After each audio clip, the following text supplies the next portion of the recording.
హరే కృష్ణ. ఈరోజు మనం వచ్చేసి పాసురం 25 చూస్తున్నాము.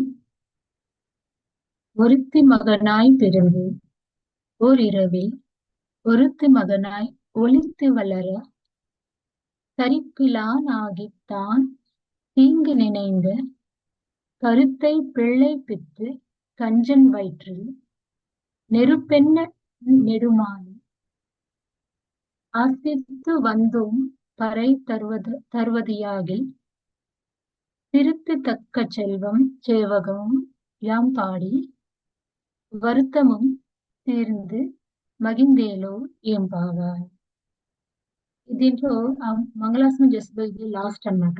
లాస్ట్ ఒక ఇది ఒరుత్తి మగనాయ్ అంటే ఇక్కడ వచ్చేసి ఒరుత్తి మగనాయ్ అంటే ఎవరిని ఇక్కడ సూచిస్తున్నారు అంటే దేవకిని అన్నమాట.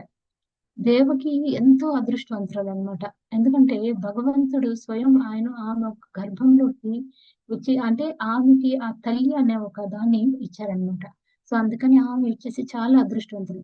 ఇక్కడ డైరెక్ట్ గానే దేవకి అని చెప్పొచ్చు కదా, కానీ చెప్పట్లేదు. ఇక్కడ ఏంటి వృత్తి అని అంటే అందరు అంటే ఒక ఆడాంకి పుట్టావు అని ఇక్కడ ఆండాళ్ళ తల్లి చెప్తుంది అనమాట. ఒక ఆడాంకి పుట్టావు అంటే అందరూ ఆడవాళ్ళకి అంటే పిల్లలు పుట్టడం అనేది నార్మల్ కదా, కానీ ఒక్క స్పెసిఫిక్ గా వృత్తి అనేసి ఎందుకు అంటుంది అంటే ఆమె లాంటి అంటే ఆమెకి సాటి ఇంకెవరూ లేరనమాట. కృష్ణుడిని ఆమె ఎంతో అదృష్టం అంటే చాలా బ్లెస్డ్ అనమాట. అంటే భగవంతుడికి చెప్పాలంటే ఆయన ఆయనకి జన్మ అనేది లేదనమాట. అటువంటి ఒక భగవంతుడికి ఆమె జన్మనిస్తుంది అంటే అంటే ఏంటి, జన్మనిస్తుంది అంటే ఏంటి అంటే అందుకని అంటే జన్మ అనేది లేని వాళ్ళకి జన్మనిస్తుంది అంటే దేవకి ఎంత స్పెషల్. సో అందుకని ఆమెని వృత్తి మగనాయ్ అనేసి అంటారనమాట. ఇక్కడ మనం ముందు కూడా భగవద్గీతలో కూడా ఒక శ్లోకం వస్తుంది కదా, ఏంటది, జన్మ కర్మచ మే దివ్యం ఏవం యో వేతి తత్వతః త్యక్వా దేహం పునర్జన్మ నైతి మామేతి సో అర్జున. దానికి మెయిన్ ఏం చెప్తారు అర్థం అంటే ఈ జన్మ కర్మది భగవంతుడిది చాలా దివ్యమైనది అనమాట. అది మానవులుగా నార్మల్ గా ఉండే వాళ్ళకంతా అది అర్థం కాదనమాట. అందుకని ఇక్కడ ఏమంటారు, ఎవరైతే ఆ ఒక్క సత్యాన్ని యాజ్ ఇట్ ఈస్ గా అలానే చూస్తారో మనకి భగవంతుడు పుట్టినట్టుగాను చూస్తుంది, ఆయన కాలం చేసినట్టుగాను చూపిస్తారనమాట. కానీ దాన్ని యాజ్ ఇట్ ఈస్ గా దాన్ని మనం అర్థం చేసుకోవాలి. దాని అదేంటి దివ్యమైనది అనమాట. అవంత లీలలు, భగవంతుడు యొక్క లీలలు. దాన్ని ఎవరైతే అర్థం చేసుకుంటారో వాళ్ళు ఖచ్చితంగా నా ఒక ధామానికి చేరుకుంటారు అనేసి మనకి భగవంతుడు చెప్తారనమాట. అందుకనేసి ఈ జన్మ తీసుకోవడం అనేది ఏంటి అంటే మనం వచ్చేసి భగవంతుడు ఒక కృప అనమాట ఇది. అందుకని ఇక్కడ ఏమంటుందంటే ఆండాళ్ళ తల్లి వచ్చేసి ఒక ఆడామి దగ్గర నువ్వు జన్మ తీసుకున్నావు అనేసి అంటుంది. ఎందుకు అలా చెప్తుంది అంటే ఆమె ఇంటెన్షన్ ఏంటి అంటే ఆండాళ్ళ తల్లి ఒక ఇంటెన్షన్ ఏంటంటే ఎక్కడ దేవకి అని చెప్పేశాము అంటే ఎక్కడ కంసుడు వచ్చేసి కృష్ణుడికి ఎటువంటి అంటే ఇది హాని చేస్తాడేమో అన్న భయంతో సింపుల్ గా ఏం చెప్పింది, వృత్తి మగన అనేసి చెప్పింది అనమాట. నెక్స్ట్ లైన్ లో కూడా ఇంకోటి ఏం చెప్తుంది, మళ్ళీ ఏం చెప్తుంది, వృత్తి మగనాయ్ అంటే ఓలింది వళందాయ్ అంటే ఆమె ఏం చెప్తుందంటే అంటే ఒక ఆడామి దగ్గర జన్మించావు, ఒక ఆడామి దగ్గర పెరిగావు అని అంటుంది. ఆమె ఒక ఆడామి దగ్గర పుట్టిన తర్వాత మరొక ఆడామి దగ్గర పెరిగావు అని చెప్పటం లేదు. ఇక్కడ ఏం చెప్తుంది, మళ్ళీ ఒక ఆడామి దగ్గర నువ్వు వచ్చేసి పెరిగావు అని అంటుంది. అంటే ఇక్కడ కూడా ఏంటి అంటే రెండో లైన్ లో వచ్చే వృత్తి మగనాయ్ అంటే ఎవరు అంటే ఇక్కడ యశోదమ్మ తల్లిని సూచిస్తుంది అనమాట. ఎందుకంటే ఆమెకి సాటి కూడా ఎవరు లేరనమాట యశోదమ్మ తల్లికి. ఎందుకంటే భగవంతుడు ఒక కృప అనమాట వాళ్ళ ఇద్దరి మీద, దేవకి మీద సరే యశోదమ్మ తల్లి మీద సరే. ఇక్కడ ఎప్పుడైతే భగవంతుడు వచ్చేసి దేవకి దగ్గరికి ఫస్ట్ ఆయన రావడం ఫస్ట్ చతుర్భుజంగా వస్తాడనమాట. వచ్చినప్పుడు వెంటనే ఆమె ఏం చెప్తుంది, వద్దు ఈ ఒక ఇదిలో వద్దు అనేసి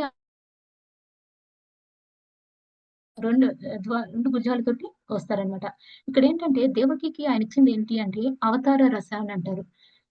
యశోదమ్మ తల్లికి ఇచ్చింది ఆయన లీల రస అని అంటారు అనమాట. సో అక్కడ వృత్తి మగన అనేది అయిపోయింది. నెక్స్ట్ వచ్చేసి పిరంది అంటే ఇప్పుడు భగవంతుడు మనం ప్రతి చోట చూసాము అంటే నరసింహస్వామి ఎక్కడి నుంచి అవతరిస్తారు? ఆయన ఒక స్తంభంలో నుంచి అవతరిస్తారు.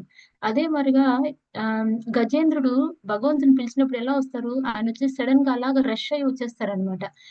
కానీ అట్లా అంతా భగవంతుడు ఇక్కడ రాలేదు. ఇక్కడ ఎట్లా ఎట్లా అంటే పిరంది అంటే పుట్టాడు అనేసి మనకిక్కడ చెప్తున్నారనమాట.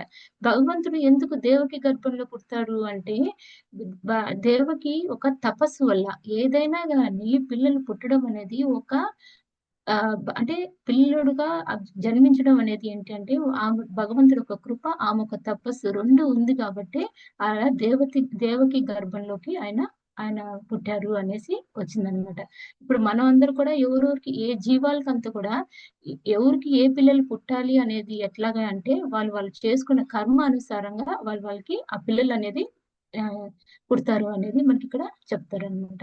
నెక్స్ట్ వచ్చేసి ఎప్పుడైతే చిన్న పిల్లలు పుట్టినప్పుడు తల్లిదండ్రుల మాట వింటారో అట్లాగనే భగవంతుడు పుట్టంగానే దేవకి తల్లి ఒక మాట విన్నారనమాట. ఎప్పుడైతే అంటే పుట్టంగానే అది చెప్పాను కదా ఇందాకి చతుర్భుజంగా పుట్టినప్పుడు వెంటనే దేవకి తల్లి ఆమె రిక్వెస్ట్ చేస్తదనమాట. ఆమె యోగమాయలో ఉండేదాని వల్ల కంసుడు ఎక్కడ వచ్చి హాని చేస్తాడో అనే భయంతోటి ఆమె ఏం చేస్తది వెంటనే నువ్వు నార్మల్‌గా 200 గాని రండి అనేసి భగవంతుని కోరుతదనమాట. సో, వెంటనే భగవంతుడు ఒక చిన్న బాలకృష్ణుడిలాగా ఆయన వస్తారనమాట. ఎందుకంటే నిన్న చెప్పుకున్నట్టుగా భక్తులనే వాళ్ళకి ఎక్కువగా ఇన్ డెప్త్‌గా ఉన్నప్పుడు ఎట్లా ఉంటారు అంటే ఎప్పటికైనా ఆ ప్రీషియస్ థింగ్‌ని కాపాడుకోవాలి. చాలా విలువైనది కాపాడుకోవాలి అన్న ఇది ఉండేదాని వల్ల ఇక్కడ ఆమె కూడా చతుర్భుజంలో వచ్చినప్పుడు ఎందుకంటే ఆమె తపస్సు మూలంగానే ఆమెకి భగవంతుడు జన్మించారు కదా! వచ్చినప్పుడు కూడా ఆమెకి ఆ యోగమాయలో ఉండేదాని వల్ల ఆ విలువైన నా కొడుకుని నేను కాపాడుకోవాలన్న ఉద్దేశంతోటి ఆమె వచ్చేసి భగవంతుని రిక్వెస్ట్ చేస్తదనమాట. సో, భగవంతుడు కూడా ఆయన కూడా ఆ తల్లి మాట వినాలి అన్న దాంట్లోనే ఆయన కూడా ఆహ్, 200 ఫార్మ్ లోనే వస్తారనమాట. నెక్స్ట్ ఓర్ ఇరవిల్. ఓర్ ఇరవిల్ అంటే ఆ రాత్రి. ఆ రాత్రి అనేది ఎందుకు అది కూడా ఓ ఇరవిల్లు ఎందుకు చెప్పారు అంటే అదొక స్పెషల్ అన్నమాట. అది ఏ రాత్రితోటి మనం మ్యాచ్ చేయలేమన్నమాట. అందుకనేసి ఓరు ఇరవిల్ అని అంటారు. ఇక్కడేంటంటే ఫస్ట్ ఏంటి జన్మ అనేది లేని వాళ్ళు జన్మించడం అనేది ఒకటి. నెక్స్ట్ ఏంటి ఇప్పుడు ఎందుకు తీసుకెళ్ళిపోవాలనుకుంటారు వసుదేవుడు అంటే ఎక్కడ కంసుడు చంపేస్తాడో అన్న భయం. సో భయమే లేని వాళ్ళకి భయాన్ని ఎందుకు చూపిస్తున్నారు అనేది ఇంకొకటి. అందుకని ఇవంతా ఏందంటే చాలా స్పెషల్ అన్నమాట. ఆ ఒక రాత్రి అంటే పుట్టిన ప్లేస్ లోనే ఉండకుండా ఆయన వెళ్ళిపోవడం అనేది ఒకటి. ఇంకోటి ఏంటి అంటే ఈ ఒక రాత్రి వచ్చేసి లోకం మొత్తం నిద్రిస్తూ ఉన్నా కూడా నలుగురు మటుకు మేల్కొని ఉన్నారు. ఎవరెవరు అంటే వసుదేవుడు, దేవకి, కృష్ణుడు అండ్ ఆ మాయాదేవి అంటే ఎక్కడ యశోదమ్మ తల్లి దగ్గర మాయాదేవి ఉంటది కదా! ఆమె ఉంటదన్నమాట. సో, ఈ నలుగురే మేల్కొని ఉంటారన్నమాట. మిగతా ఎవరు ఉండరన్నమాట. అందుకని ఇది స్పెషల్. మనకి రిలేటెడ్ గా భాగవతంలో 10th క్యాంటో 3rd చాప్టర్ 48, 49 శ్లోకాలు మనకొస్తది. అది ఏంటి అంటే ఇక్కడ దాంట్లో ఒక నిమిషం శ్లోకాలు ట్రాన్స్లేషన్ ఇక్కడ ఏంటి అంటే ఆహ్, ఇప్పుడు ఈ డోర్ కీపర్స్ ఉంటారు గదా! వీళ్ళందరూ వచ్చేసి ఎప్పుడైతే కృష్ణుడు పుడతాడో పుట్టినప్పుడు వెంటనే అప్పటిదాకా గట్టిగా బిగించుంటాయన్నమాట. ఇనుముతో ఉండే తాళాలంతా కూడా చాలా గట్టిగా ఉన్నప్పుడు కూడా ఈ డోర్ కీపర్స్ అంతా నిద్రపోయేస్తారు. నిద్రపోయేదాని వల్ల ఏంటంటే ఆ యోగమాయ ఒక ప్రభావం వల్ల ద్వారపాలకులు అందరూ నిద్రపోయి ఆహ్, నిద్రలోకి జారుకునేసేదాని వల్ల వాళ్ళు ఎవరికీ తెలీదనమాట. ఈ వసుదేవుడు బయటికెళ్ళేది అవంతా ఏమీ తెలియకుండా అయిపోతాడు. సో, ఎప్పుడైతే అలా బయటకొస్తారో వెంటనే ఏంటి ఇది చాలా వర్షం అంతా కురుస్తుంటదన్నమాట. చాలా కొంచెం అప్పుడప్పుడే స్టార్ట్ అవుతది. అలా స్టార్ట్ అయ్యి చాలా ఉరుములు, మెరుపులతో ఉంటదన్నమాట. అది ఎవరు అంటే శేషనాగుడు అనంత శేషుడన్నమాట. అనంత శేషుడు యొక్క విస్తారం కూడా అప్పుడే జరిగిపోతుంది. ఎక్కడి నుంచి అంటే ఎప్పుడైతే ఒక జైల్లో నుంచి బయటకొస్తాడో అప్పటి నుంచి అనంత శేషు వచ్చేసి భగవంతుడిని ఫాలో అవుతూనే వస్తారనమాట. అది అందుకని ఈ ఒక రాత్రి అనేది వచ్చేసి చాలా చాలా స్పెషల్ అనేసి చెప్తారు. నెక్స్ట్ ఒరిత్తి మగనాయ్. ఒరిత్తి మగనాయ్ అనేసి మళ్ళీ నేను చెప్పాను కదా! దేవకిని ఇక్కడ సూచిస్తున్నారనేసి. దేవకి అంటే సారీ యశోదమ్మ అని చెప్పాను కదా! ఫస్ట్ వచ్చేసి ఒరిత్తి మగనాయ్ వచ్చి దేవకి. సెకండ్ ఒరిత్తి మగనాయ్ వచ్చి యశోద అన్నమాట. ఇక్కడ దేవకి గర్భంలో జన్మించినప్పుడు కూడా కృష్ణుడు వచ్చేసి యశోదమ్మ తల్లి దగ్గరే పెరిగినప్పుడు ఆమె వచ్చేసి ఎంత ఆనందాన్ని పొందిందంటే యశోదమ్మ తల్లి షీ ఈస్ సో బ్లెస్డ్ అన్నమాట. ఆమె వచ్చేసి కృష్ణుడిని కొట్టడానికి ఈ మనం చూసాం కదా దామోదర్ లీలలో అన్ని లీలలన్నీ కూడా ఆమె దగ్గర నుంచి అన్ని దాన్ని అనుభవించిందనమాట. కానీ దేవికి ఇది అనుభవించలేదనమాట. అంటే తల్లి పాలు ఇవ్వడం గాని ఆమె అనుభవించలేదు.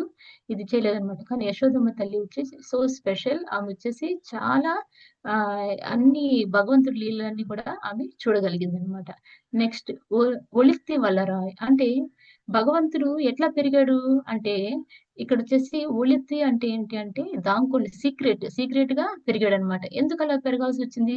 గోకులంలో కూడా ఆయన తిరిగేటప్పుడు కూడా చాలా సీక్రెట్ గానే తిరుగుతూ ఉంటారు. ఎందుకంటే చాలా చాలా అసురుల్ని కంసుడు పంపిస్తూ ఉంటాడు అనమాట. పంపించేటప్పుడంతా ఎక్కడ కృష్ణుడికి వచ్చేసి హాని జరుగుతుంది అనేసి చాలా అంటే పేరు పెట్టడం కూడా ఏం చేస్తారంటే ఒక గోశాలకెళ్ళి అక్కడ పోయి పేరు పెడతారన్నమాట. ఎవరిని పిలవరు. ఎందుకంటే ఆయనకు వచ్చేసి హాని చేస్తాడు కంసుడు అన్న ఉద్దేశంతోటి అన్ని లైఫ్ అంతా చాలా సీక్రెట్ గానే నడుస్తుంటది. అందుకని పోలీసులు వాళ్ళని ఆయన దాంకొని పెరిగాడు అనమాట.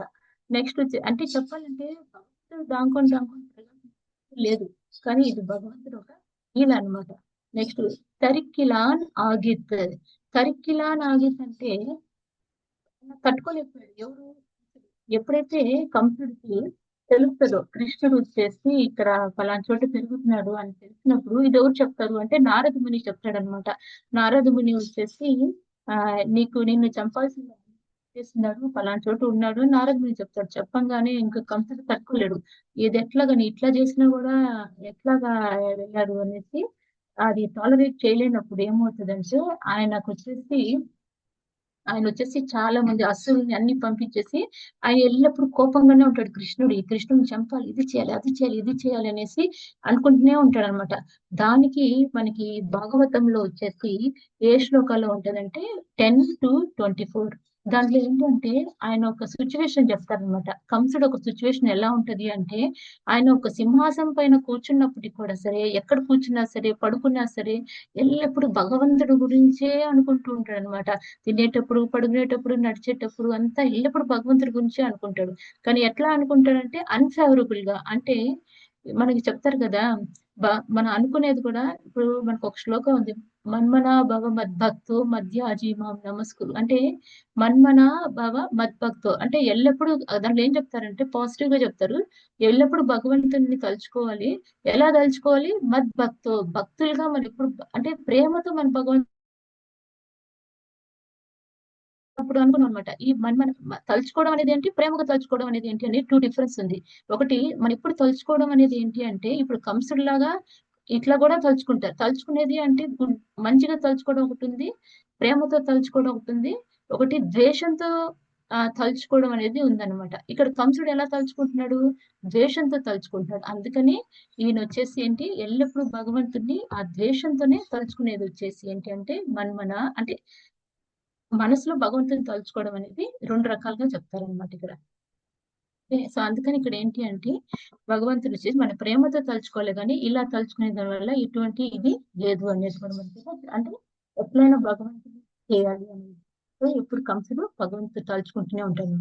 తాన్ తీంగి నెనైదా అంటే తను తను ఎప్పుడు భగవంతుడిని కీడు చేయాలనుకుంటాడు. అంటే ఇక్కడ ఆండాళ్ళ తల్లికి భగవంతుడిని ఆ, ఏ- సంహరించాలి అన్న ఉద్దేశంతో ఆ వర్డ్ కూడా యూజ్ చేయడం అనేది ఇష్టం ఉంటది అనమాట ఆండాళ్ళ తల్లికి. అందుకని ఏం చెప్తుంది అంటే కీడు చేయాలి అనేసి అనుకుంటున్నాడు అనేసి చెప్తుంది అనమాట. ఎందుకంటే చాలా గొప్ప గొప్ప కవిత్వాలు వీళ్ళు రాసే వాళ్ళు ఎట్లా అంటే ఏదో ఒక హార్ష్ వర్డ్స్ కూడా యూజ్ చేయకూడదు అన్న ఉద్దేశంతో ఎటువంటి ఆ ఇన్ఆస్పిషియస్ ఎటువంటి అశుభమైన వార్తలు కూడా వర్డ్స్ కూడా యూజ్ చేయకూడదు అనేసి వాళ్ళు ఏం చెప్తారు అంటే కీడు చేయాలనుకున్నాడు కంసుడు అనేసి అంటారనమాట.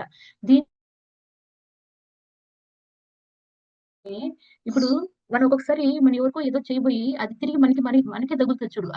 అట్లాంటి పనే ఇక్కడ కంసుడు చేస్తాడనమాట. తన పాటుకు తను గమ్మునున్నా ఏమయ్యేది కాదు. తన అంతటగా తనే అసురులంతా పంపి తను ఒక ఐడెంటిఫికేషన్ చూపించి తర్వాత ఆయన చావు ఆయనే కొని తెచ్చుకున్నట్టుగా అన్నమాట చెప్పాలంటే. అందుకని తాను తీయింది నేనిందా అనేసి అంటాడనమాట. భగవంతుడు గూడా అందరిని అట్లాగనే ఇది చేయడు. పనిష్మెంట్ అనేది ఊరికనే ఇవ్వరనమాట. ఎప్పుడైతే డీప్‌గా వాళ్ళొక ఎనిమిటీ చాలా వాళ్ళ ఆహ్, అంటే ఆహ్, పూర్తిగా వాళ్ళకెట్లా అంటే ఫుల్ అసుర స్వభావంగా ఉంటేనే భగవంతుడొచ్చి వాళ్ళని ఇది చేయాలనుకుంటారు. కానీ శరణాగతి అవ్వాలంటే జస్ట్ ఒక్కసారి మనం వచ్చేసి హరే కృష్ణ, హరే కృష్ణ, కృష్ణ కృష్ణ హరే హరే, హరే రామ, హరే రామ, రామ రామ హరే హరే అని ఎప్పుడైతే మనం ఒక్కసారి శరణాగతి అయ్యామంటే చాలు భగవంతునికి మనం వదలడనమాట. కానీ ఎవరికైతే డీప్ ఇన్‌సైడ్ ది హార్ట్ ఎప్పుడు వీళ్ళని ఎట్టని హతం చేయాలి అని అనుకునే వాళ్ళకి భగవంతుడు ఆయన ఒక దివ్య స్వరూపాన్ని వాళ్ళు ఇంకో రకంగా చూపిస్తాడనమాట. నెక్స్ట్ కరుత్తై పిలై పిత్తు అంటే కంసుడొచ్చేసి ఎన్ని అసురుల్ని పంపినప్పటికి కూడా ఏం చేస్తాడు?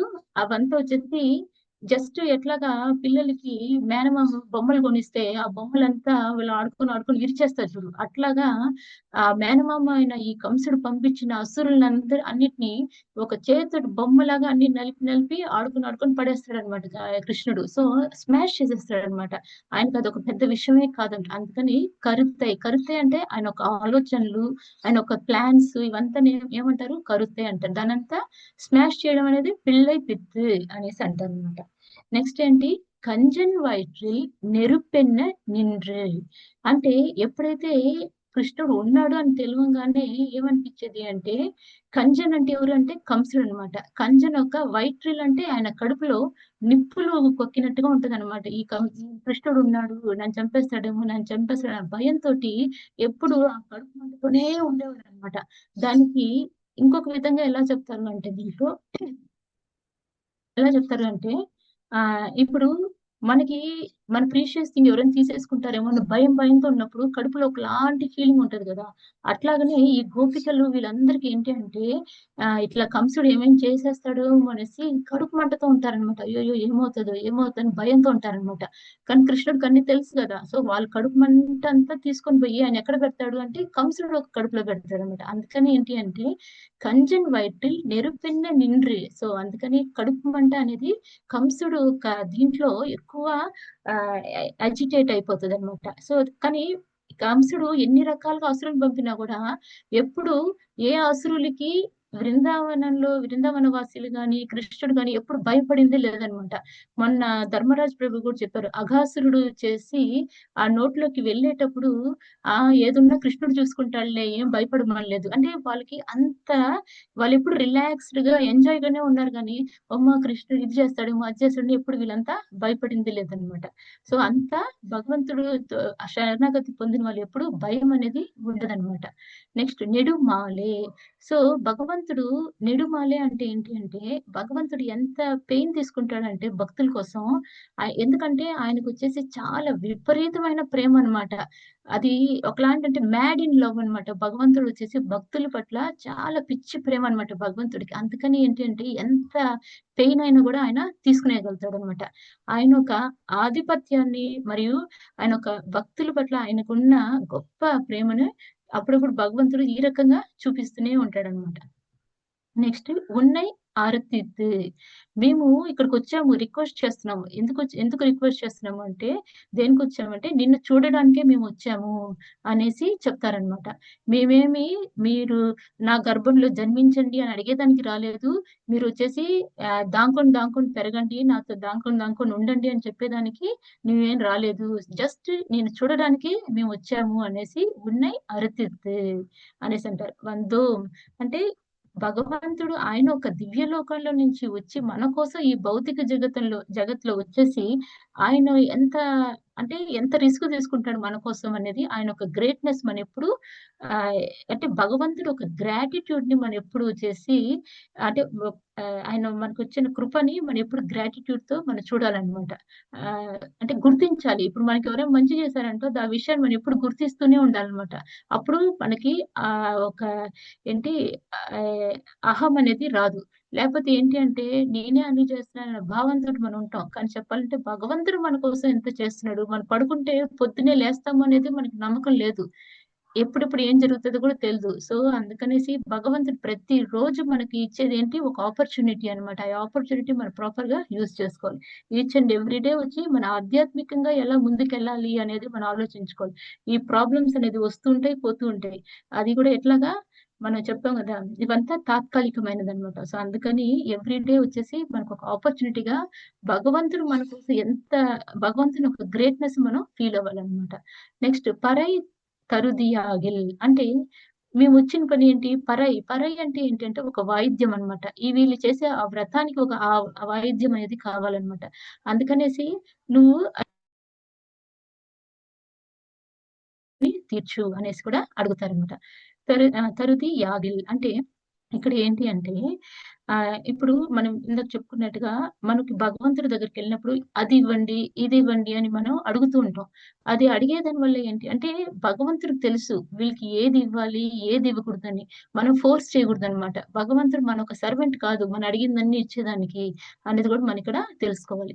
ఇక్కడేంటంటే మనమెప్పుడు అంటే ఈ మాట చెప్పేసి వాళ్ళేమంటారంటే, నేను మీ దగ్గరకొచ్చాం గదా! వచ్చినప్పుడు మీ ఒక సౌందర్యాన్ని చూసి మా ఒక కోరికను కూడా మీరు మర్చిపోయేలాగా చేయబాకండి అనేసి ఆండాళ్ళ తల్లి ఇక్కడ జస్ట్ ఒక సలహాలాగా ఇస్తదనమాట కృష్ణుడికి. అందుకనేసి మనకి మనం మెయిన్‌గా గుర్తుపెట్టుకోవాల్సింది భగవంతుడి దగ్గరికి వెళ్ళినప్పుడు భగవంతుడు ఒక సౌందర్యాన్ని చూడడము అంతే అంతే చేయాలి గానీ ఆయన్ని మహిమ చేయాలే గానీ మనకొచ్చేసి ఇది కావాలి, అది కావాలనేది మనం అడగకూడదనమాట. ఎందుకంటే మన తండ్రికి తెలుసు మన బిడ్డకి ఏది మంచిది, ఏది చెడు అనేసి. ఒకవేళ మనకి ఈరోజు ఈ టైం వచ్చేసి రాంగ్‌గా ఒక తప్పుగా నడుస్తుంది అంటే, మనకొచ్చేసి ఎందుకు భగవంతుడు ఇలా చేశాడు అని ఊరికే మనం నిందించేయకూడదనమాట.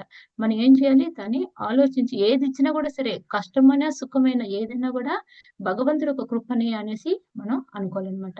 సో, అందుకని ఇక్కడ ఏమంటారు అంటే "తిరుత్తెక్కు చెల్వం చేవగము యాంపాడి" అంటే ఆ లక్ష్మీదేవికి చెందినవంటి నీ ఒక ఐశ్వర్యాన్ని, నీ ఒక వీర చరిత్రను కీర్తించాము.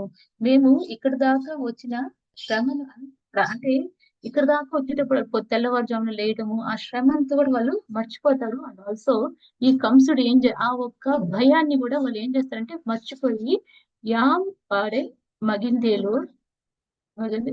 వర్తమం తీరింది అంటే ఏంటంటే, మా బాధలన్నీ గూడా పోయినాయన్నమాట. వాళ్ళు అక్కడి నుంచి వచ్చారు, కష్టపడి వచ్చారు. ఆ బాధలు పోయినాయి.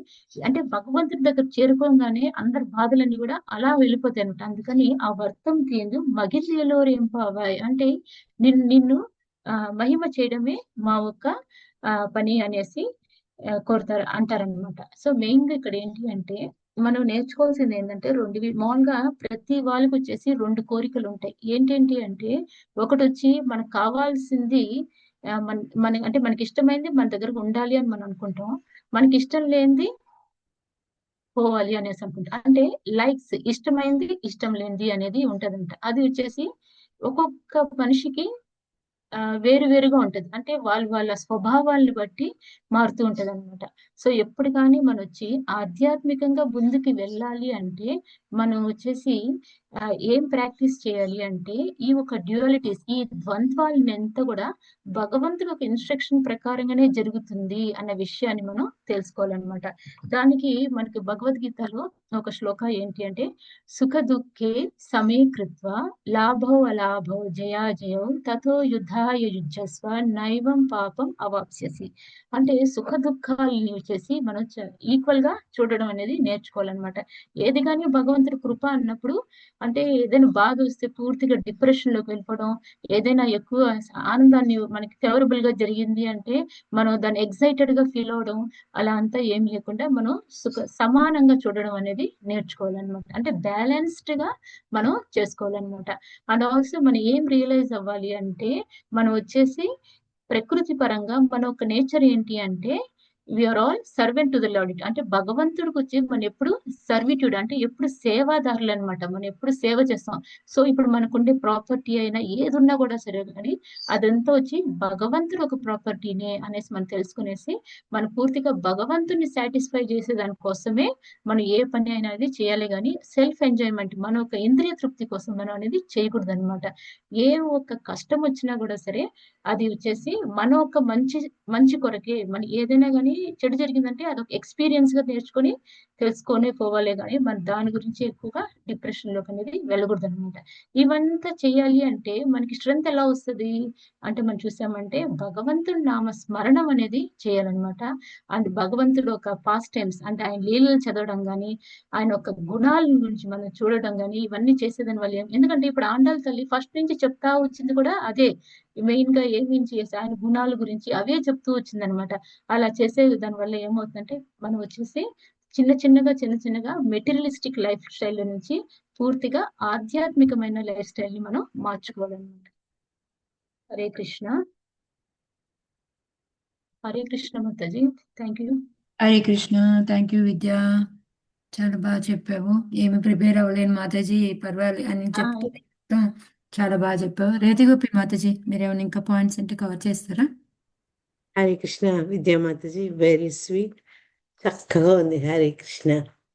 నేను జస్ట్ కొన్ని పాయింట్స్ అంటే నా మనసుకు వచ్చిన చెప్పదలుచుకున్నా.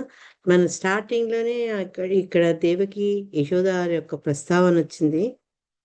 వాళ్ళిద్దరు కూడా ఎంత మహోన్నతమైనటువంటి వ్యక్తిత్వాలంటే ఆచార్యులు ఏం చెప్తారంటే ఈ భగవంతుని అవతారాలకు జన్మనిచ్చిన అందరి తల్లుల్లో విశిష్ట స్థానం దేవకికి ఉందన్నమాట. ఎందుకు అంటే కౌసల్యాదేవి రాముల వారికి జన్మిస్తే ఆయనే మానవ రూపంలో జన్మించారు కదా. కానీ దేవకీదేవి భగవంతుణ్ణి ఆయన యొక్క దివ్య రూపంతో జన్మిస్తుంది. మనం భాగవతం చదువుకున్నాం, తమద్భుతం బాలకం అంబుజేక్షణం, అదొక విశిష్టత. తర్వాత తను జన్మ ఇచ్చిన సంతానానికి క్షేమం కోసమని ఆమె ఎంబడే సంతానాన్ని వియోగాన్ని వాలంటరీగా యాక్సెప్ట్ చేసింది అనమాట. అంటే ఆమె మనస్ఫూర్తిగా ఆ బిడ్డ యొక్క క్షేమం కోసం ఆ బిడ్డను దూరం చేసుకుంది. అందుకే దేవకి యొక్క స్థానాన్ని చాలా ఉత్కృష్టంగా చెప్తారు. మనం కృష్ణాష్టకాన్ని కూడా చదువుతాం కదా, వసుదేవ సుతం దేవం దేవకి పరమానందం కృష్ణం వందే జగద్గురు. ఆ దేవకి ఇస్తుడుగా పిలిపించుకోవడం ఆ భగవంతుడికి ఎంతో ఇష్టం. ఇంకా యశోద గురించి చెప్పాలంటే మనం కాదు, భక్తులు ఆచారులు ప్రతి ఒక్కళ్ళు యశోద యొక్క భాగ్యాన్ని చూసి ఎంతో ఆశ్చర్య పొందుతారు. అంటే జన్మ ఇవ్వకుండానే ఆవిడ తల్లయింది, పాలిచ్చి పెంచింది, ఆయన యొక్క ఆటపాటల్ని చూసింది, ఆయన అల్లరిని కొన్నిసార్లు దాచింది, కొన్నిసార్లు దామోదరుడుగా శిక్షించింది. ఆ యశోదకు ఉన్నటువంటి భాగ్యం చాలా గొప్పదన్నమాట. ఈ యశోదాదేవిల యొక్క ప్రస్తావన వచ్చినప్పుడు ఆచార్యులు ఏం చెప్తారంటే దశరథుల వారు తపఫలం చేసి నలుగురిని సంతానంగా పొందితే ఇక్కడ దేవకి వసుదేవులు యశోదానందులు ఈ నలుగురు కలిసి వాళ్ళ వ్రతఫలంగా స్వామిని పొందారన్నమాట, కృష్ణస్వామి. ఇది అనమాట ఆ చిన్న వ్యత్యాసం. అందుకని ఇక్కడ ఈ తల్లుల యొక్క గొప్పతనాన్ని మెచ్చుకున్నారు. నిన్నటి పాఠంలో ఆయన యొక్క లీలల గురించి చెప్తే ఈ పాఠంలో ఆయన జన్మ వృత్తాంతము, ఆ తల్లులు, తర్వాత ఏ రోజైతే భగవంతుడు అవతారాన్ని తీసుకున్నారో ఆ రాత్రి యొక్క గొప్పతనాన్ని ఇక్కడ గౌతమ చాలా దాని గురించి ఎక్కువ పొగిడారనమాట. తర్వాత ఇవన్నీ చెప్పుకుంటూ ఆమె ఎప్పుడైతే భగవంతుని దగ్గరికి వెళ్తుందో వీళ్ళ శ్రమను చూసి ఆ స్వామి, ఆయనకు ఆకలితో వ్యామోహం ఎక్కువ కదా, అయ్యో ఇంత కష్టపడి వచ్చారా ఈ రాత్రి మంచులో అని అన్నప్పుడు వాళ్ళు చెప్పారనమాట. విద్యామాత చెప్పినట్టు మాకేం కష్టం కలగలేదయ్యా. ఎందుకు కష్టం కలగలేదు అంటే నీ భగవన్నామ సంకీర్తనం చేస్తుండడంలో మాకు ఎటువంటి ప్రయాస కలగలేదు. ఇది చెప్పినప్పుడు నాకు ఒక్కసారి ఈ పండరిపురంకి అందరూ యాత్రకు వెళ్తారు కదా ఆషాఢ ఏకాదశి రోజు, ఎక్కడో అనేక మైళ్ళ దూరం నుంచి వాళ్ళందరూ గుంపులుగా వెళ్తూ స్వామి యొక్క విగ్రహాన్ని వాళ్ళు తీసుకుని ఊరేగింపుగా భగవంతుని యొక్క నామాన్ని కీర్తిస్తూ అనేక ప్రయాసాలను ఓర్చుకుంటూ వాళ్ళు ఎందుకు వస్తారంటే ఆ భగవన్నామ కీర్తనలో, ఆ సత్సాంగత్యంలో వాళ్లకు ఎటువంటి శ్రమ, ఎటువంటి ప్రయాస వాళ్ళకు అనుభవానికి రాదనమాట. అంటే భగవన్నామ కీర్తనలో ఉన్నటువంటి మాధుర్యము, ఆ శక్తి అంటే మనకు ఇన్స్టెంట్ ఎంబడే భగవన్నామ కీర్తన ద్వారా ఆ బలము మనకు లభిస్తుంది అనమాట. చెప్పుకుంటూ మాకు ఏం అక్కర్లేదు మీరు పరాని అడుగుతారో పక్కన నన్ను అడుగుతున్నారే మళ్ళా అని భగవంతుడు ఒక చిన్న లిటిగేషన్ పెడతారు అక్కడ. వీళ్ళేమన్నారంటే ఈ పరా అనేది మేము మా కోసం అడగట్లేదు, ఊర్లో పెద్దవాళ్ళు వాళ్ళ యొక్క ఆదేశం మీద ఆ వ్రతానికి కావాల్సినటువంటి సాఫల్యం కోసం మేము పరై అనే వాద్యాన్ని అడుగుతున్నాం, మాకు మటుకు ఏమొద్దు. ఎందుకు అంటే మాకు తెలుసు నువ్వు ఇవ్వదలుచుకుంటే నువ్వు ఇవ్వగలవు, మేమెవరం నిన్ను శాసించేందుకు కానీ ఇది అది కావాలని అడిగేవాళ్ళము అని చెప్పి వాళ్ళు ఏంటంటే నీ అంతలో నువ్వు ఏదైనా ఇస్తా అంటే మేము తీసుకుంటాం, మేము కాదనము, మీ ఇష్టానికి మేము అడ్డం కాలేము అని చెప్తారనమాట. అనుకుంటూ ఈ పెద్దల కోసం పర ఇవ్వమని వాడు ప్రార్థిస్తారు. అంటే ఆ భావన ఎలా ఉంది అంటే ఎటువంటి పరిస్థితుల్లో కూడా భగవంతుణ్ణి ఆశ్రయిస్తాను అన్న ఆ భక్తుల యొక్క భావాన్ని చక్కగా ఈ భాషలో చివరిలో చెప్తారనమాట. ఇది చదువుతుంటే నాకు మన చైతన్య మహాప్రభు శిక్షాష్టకంలో ఆఖరి శ్లోకం కూడా అదే రకమైనటువంటి భావనను వ్యక్తపరుస్తుంది. ఆశిష్యవా పాదరతాం పినష్టమా అదర్శనామహతం కరోతువా యథాతథా విదధాతులం యథాతథావా విదధాతులంపటో మత్రాణ నాదస్సు సేవ నాపరహ. ఇక్కడ ఎంత ఆశిత్వం అంటే ఈ భగవంతుణ్ణి నువ్వే నాకు స్వామివి, నువ్వు నన్ను ఆదరించినప్పటికీ, కొన్నిసార్లు నన్ను నిరాదరించినప్పటికీ, నాకు కష్టాన్ని కలిగించినప్పటికీ, ఎటువంటి కష్టం నువ్వు మా ముందు లేకపోవడం, నీ నుంచి వియోగము విరహమే మాకు పెద్ద కష్టం, అటువంటి కష్టాన్ని నువ్వు కలిగించినప్పటికీ కూడా ఎట్టి పరిస్థితుల్లో కూడా నువ్వు మాకు స్వామివి అని చెప్తున్నారనమాట. అని చెప్పి నువ్వు సర్వ స్వతంత్రుడు, నీకు ఏం కావాలంటే అది మాతో నువ్వు చేసుకో, నిన్ను అడిగేవాళ్ళు కామయ్య, మీకు పూర్తిగా మేము దాసులము అని అక్కడ తన పారతంత్ర్యాన్ని గోదాదేవి గోపికలతో కలిసి చెప్పుకుంటారనమాట. హరే కృష్ణ. ఇంకా టైం ఉందమ్మా.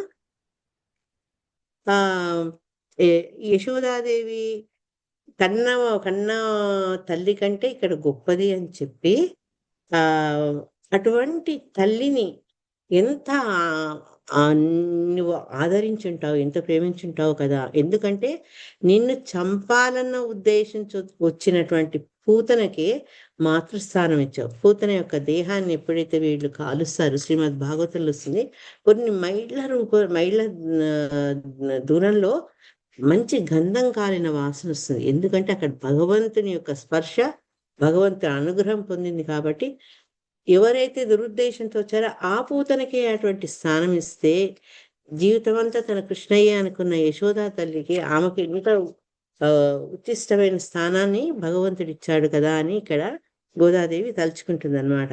చెప్తే అసలు మేము అడిగింది ఇవ్వలేని పరిస్థితి నీకు రాదు, ఎందుకంటే మొత్తం కథే ట్విస్ట్ చేసి పెట్టేశావు. నీ పుట్టుకను తర్వాత అదే రోజు రాత్రి మధురాను వదిలేసి రేపల్లకు వెళ్ళడము, తర్వాత ఆ రేపల్లలో గోపులకు అందరికీ అంత ఆనందాన్ని పంచావు. ఎవ్వరు ఏది కోరుకుంటే వాళ్ళకి అటువంటి కోరిక తీర్చావు. నీకేది సాధ్యం కాదు. కుబ్జ ఎప్పుడైతే ఆయన్ని సేవిస్తుందో ఆవిడ అత్యంత సౌందర్యాన్ని పొందిందనమాట భగవంతుని కృప వల్ల. ఇటువంటి భగవంతుడు ఎందుకు కంసుని శిక్షించాల్సి వచ్చింది అంటే, భగవంతుడు ఎంత ఆర్తత్రాణ పరాయుడంటే ఎవరైనా సరేనట ఒక్క మాట తండ్రి నన్ను రక్షించాను అనుకుంటే చాలు పరిగెత్తి వచ్చేనే కాపాడతారు. మన గజేంద్ర ముఖ్యంగా చూసాం. ద్రౌపది యొక్క వస్త్రాపరణ సమయంలో ఆయన ఏ రకంగా వస్త్రమై ఆమెను చుట్టుకొని ఆమెను రక్షించారో అవన్నీ చూస్తున్నాం కదా. అంటే భగవంతుడు అంత సిద్ధంగా ఉంటాడనమాట. కానీ కంసుడు ఏంటి అంటే అతను భగవంతుడి పట్ల ద్వేషాన్ని పెంచుకున్నాడు. ఆ ద్వేషము ఆయన పట్ల మృత్యు అయింది అనమాట. కానీ శిక్షించేటప్పుడు భగవంతుడు ఏం చేస్తాడు అంటే అనుకోగానే రక్షిస్తాడు, కానీ శిక్షించాలి అంటే చాలా వెతుకుతాడట. వీడిని కాపాడేందుకు ఎక్కడన్నా అవకాశం ఉందా, మన ఎక్కడో మనసు పొరల్లో ఎక్కడన్నా వాళ్ళు సదుద్దేశాలు ఉన్నాయా అని చూసి అవి ఏమి దొరకకపోతే అప్పుడు శిక్షిస్తాడట అని చెప్పి, నువ్వెంత గొప్పవాడు మాకు తెలుసయ్యా, మా కోసం, అందుకని నువ్వు మా కోసం పుట్టద్దు, పెరగద్దు, నదులు దాటద్దు. అంత చిన్న శిశువు అంత తీవ్రమైనటువంటి వర్షంలో కుంగుపుతున్న యమునా నదిని దాటి ఆయన వచ్చారు కదా, అందుకని అవన్నీ నువ్వు ఏం చేయొద్దు. ఇంత కష్టపడి వచ్చావు, కానీ నువ్వు మాకెందుకు ఇప్పుడు లభ్యం కావట్లేదు, నిన్ను నువ్వు దాచేసుకుంటున్నావేంటి, కాబట్టి నిన్ను నువ్వు మాకు ఇంకేమీ వద్దు. అన్యదా శరణం నాస్తి త్వమేవ శరణం మమ, నీ ఒక్కడిని, నీ ఆశ్రయమే మాకు కలిగించు. మరి ఈ పర అడుగుతున్నారని మీరు అనొచ్చు, ఈ పర మా కోసం కాదు, పెద్దల కోసం అడుగుతున్నాము. ఇన్ని రోజులు ఏ పెద్దలైతే నిన్ను చేరకుండా మేము ఉండేటట్టు ప్రయత్నాలు చేశారో వాళ్ళు ఇచ్చిన అనుమతి కాబట్టి ఈ వ్రత సాఫల్యానికి పరయమని అడుగుతారనమాట. అండాల్ తిరుగు सोच कर लिखता है विशेष